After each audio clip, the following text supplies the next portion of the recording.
So ayan guys, ngayon natin gagawin yung ating hagdanan. Ang gagawin natin since kulang na tayo sa kahoy ay dalawa lang yung gagamitin natin na pagdudugtungin natin para makabuo tayo ng dalawang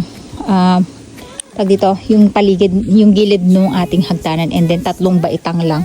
So yung kahoy natin na yan ay saktong-sakto. Talagang napakabait ni Lord, no? Lagi talaga tayong pinagpapala na pagkasyahin yung ating mga gamit kahit nung kama ni Ate Tati. So dito guys, nakakatuwa, saktong-sakto yung mga kahoy natin, ano. At ang ginawa ko lang muna dito, kung makikita nyo, yung dalawang kahoy natin, pinagdugtong ko na muna, at itong ginamit natin ay binili ko lang sa hardware store. Tapos, pang-guide lang siya, pansamantala, pag naipako na natin yung pinakamagiging baitang natin, ay tatanggalin din natin siya. Para ito yung masuportahan lang natin yung ating pagsusukat pagka kinakabit na natin yung ating kapitan ng ating baitang. Tapos kung makikita nyo guys, ginamitan ko lang nito ating magic tool para makuha ko yung size, tapos syempre ibabakat lang din natin yun. And then pinaputol ko muna kay Papa kasi pansamantala dahil basa yung mga kahoy, tumatalbog yung circular, so at natatakot ang lola nyo. So ayan guys, nakuha na natin siya. So gagawin natin dyan, babakatin na lang natin to.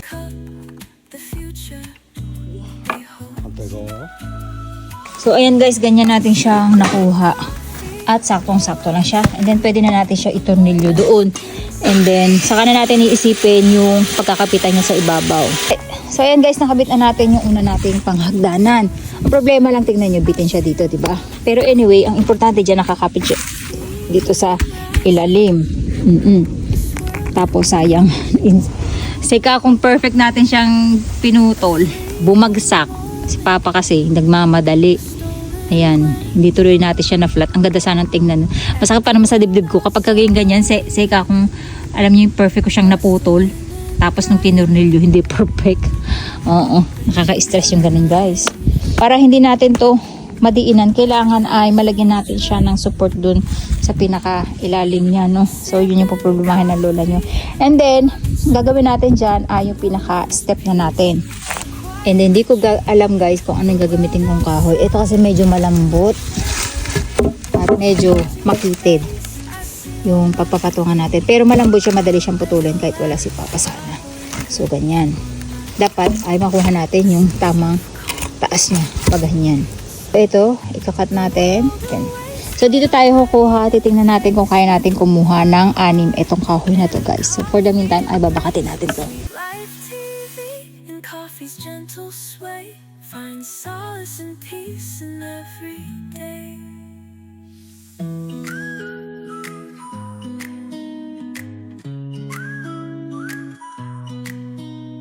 Sunrise paints the sky in hues of gold. Another day begins, a story to unfold. With you beside me, hand in hand we stroll. The world awakens, beautiful and bold. Sweet life, oh so sweet. Every moment.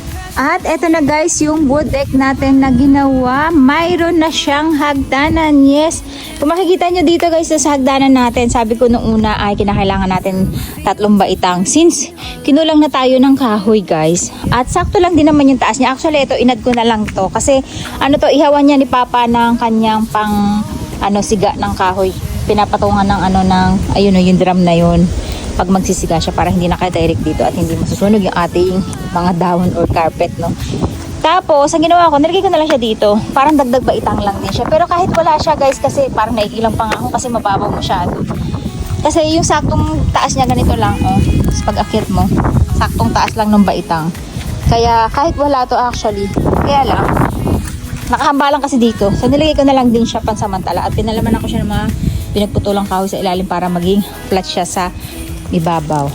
Tapos ang ginawa natin dito guys, sa ating mga kahoy, kung makikita nyo, tinurnilyo lang din natin siya. Ito lang ang ginamitan ko ng tornilyo. Ito, inipit ko na lang. Kasi kapag ka nababasayan or mataas ang moist guys, namamagayan. So, tingnan nyo, hindi nyo rin siya matatanggal.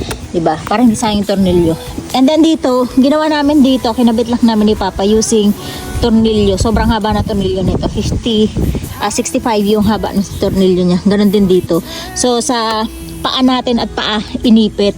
para mas matibay siya. Wala siyang alog guys, as in pagka umakit kayo, sobrang tibay.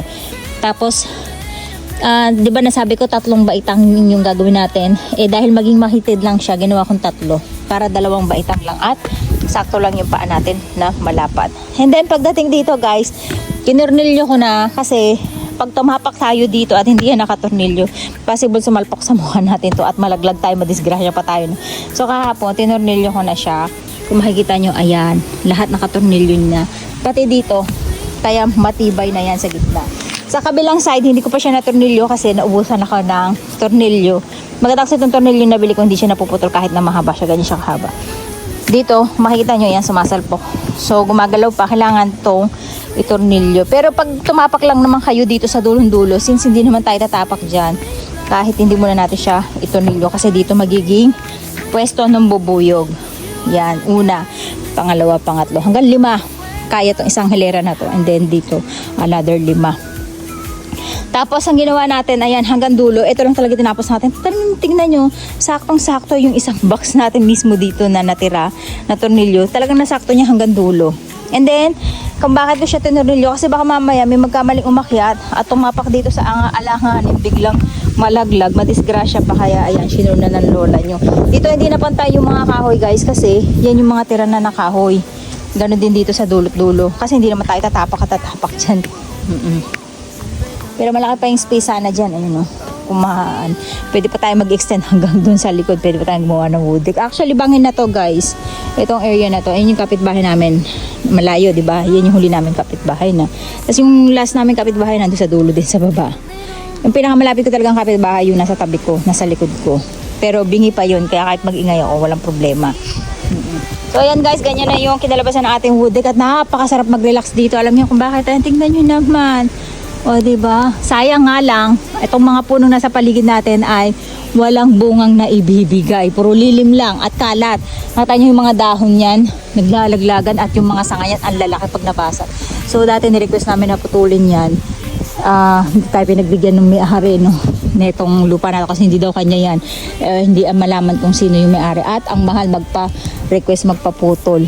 Tapos, ito ganun din. Wala rin siyang wala rin siyang bunga. As in, wala akong napapakinabangan dito. Ito sana kung vanilla, masaya pa no. Kaso hindi siya vanilla guys. Tingnan nyo naman yung basurang na idudulot niya sa ating bubong. Diba, buti na lang ay matibay ang bubong ng Japan talaga, made in Japan. So itong bahay na to, sa mga nagtatanong ilang taon na to, ito ay nasa 42 years old na siya. Itong bahay na to, diba? Imagine nyo guys, bagong-bago, 42 years na yung bahay na yan.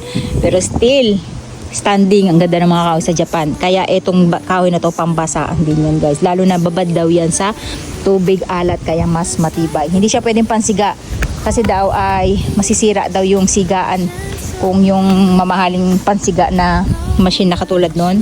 Pero kasi nabibili niyan yung chimney, yung ginagawang pang chimney na portable. Ayan. So yan guys, ganyan kinalabasan ng ating wood deck. Napakaganda, diba? At thank you talaga kay Lord. Lahat ng ginagamit natin ginagawang sakto, as in saktong-sakto. Wala tayong natirang kahoy guys. Kung makikita nyo yung ganyan na kahoy natin, itong kahoy natin, ang natira lang natin ay ito. Ito lang. Nakita nyo yung dami nung napulot natin sa dagat na yan. Yan lang ang nagamit na, yan lang ang naiwan. Tapos ito sa amin natin sa kama to dati. Pinagtanggalan na yan. So, ayan guys, sana ma-enjoy yung ating mga bubuyog dyan. And then yung nagtuturo sa atin ng bee, siya mismo magdadala dito guys ng ating bee at siya rin ang makakita niyan na maglalagay niyan, magsiset up niyan. So maybe after 2 weeks, pwede na natin ipwesto dyan yung ating bubuyog. Sana mabutan natin makapag-harvest, diba? Para masaya. Higher in the sky, chasing shadows passing by. Each precious second, a gift untold, a story whispered, brave and